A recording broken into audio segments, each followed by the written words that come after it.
நம்ம அஜித்தோட நடிப்புல உருவான விடாமுயற்சி திரைப்படம் பார்த்தீங்கன்னா, ஒரு மிகப்பெரிய எதிர்பார்ப்புகளுக்கு மத்தியில அண்மையில அதுவும் 6ஆம் தேதி உலகம் முழுக்கவே ரிலீஸ் ஆச்சு. இந்த படத்திற்கு ஒரு மாஸ் ஓப்பனிங் இருந்தது. அதனடுத்து பார்த்தீங்கன்னா, படத்திற்கு ஒரு சிலர் கலவையான விமர்சனங்களையுமே பண்ணாங்க. ஆனா படம் பார்த்தீங்கன்னா, நாளடைவுல ஸ்லோவாகவே செம்ம பிக்கப் ஆகியிருக்கான். தற்போது இந்த படத்துடைய வசூல்ல ஒரு நல்ல மாற்றம் இருப்பதாக சொல்லப்படுது. இதனடுத்து பல இடங்கள்ல தற்போதுமே இந்த படம் ஹவுஸ்ஃபுல்லாக போயிட்டு இருக்கு. படம் வெளியாகி ஒரு வாரமாக போகுது. இந்த நிலையில கூட விடாமுயற்சி திரைப்படம் பல இடங்கள்ல ஹவுஸ்ஃபுல்லாக போகுது அப்படின்ற விஷயம் படக்குழுக்கு மட்டும் இல்ல, இயக்கிய ரசிகர்களுக்குமே ஒரு மிகப்பெரிய சந்தோஷமான விஷயமாகவே பார்க்கப்படுது. படத்துல நம்ம இயக்கியவர்களுக்கு நிறைய மாஸ் காட்சிகள் இல்ல அப்படின்னாலுமே கதைக்கேற்ற நாயகனாக நம்ம இயக்கியவர்கள் நடிச்சிருக்காரு.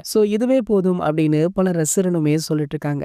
இந்த நிலையில பாத்தீங்கன்னா தற்போது இந்த படத்தை அடுத்து நம்ம அதிசருடைய மற்றொரு படமான குட் பேட் அக்லி ஆகிய திரைப்படம் இன்னும் 2 மாதங்கள்ல ரிலீஸ் ஆகுது. அதாவது ஏப்ரல் 10ஆம் தேதி இந்த திரைப்படம் ரிலீஸ் ஆகும் அப்படின்னு இந்த படக்குழு அதிகாரப்பூர்வமாக அறிவிச்சிருக்காங்க. ஆகையால பாத்தீங்கன்னா இதனுடைய போஸ்ட் ப்ரொடக்ஷன் வேலைகள் படுஜோராக போயிட்டு இருக்கா. இதனிடையில பாத்தீங்கன்னா இந்த படத்துடைய அடுத்த அப்டேட் என்ன அப்படின்ற தகவல் தற்போது வெளியாகி இருக்கு. அதாவது இந்த படத்துடைய அடுத்த அப்டேட்டாக ஒரு கிளிம்ஸ் வீடியோவை வெளியிடலாம் அப்படின்னு இந்த படத்துடைய இயக்குனரான ஆதிக் ரவிச்சந்திரன் அவர்கள் முடிவு பண்ணியிருக்காரு. கூடிய விரைவிலேயே இதற்கான அறிவிப்பு வெளியாகும் அப்படின்னு சொல்லப்படுது.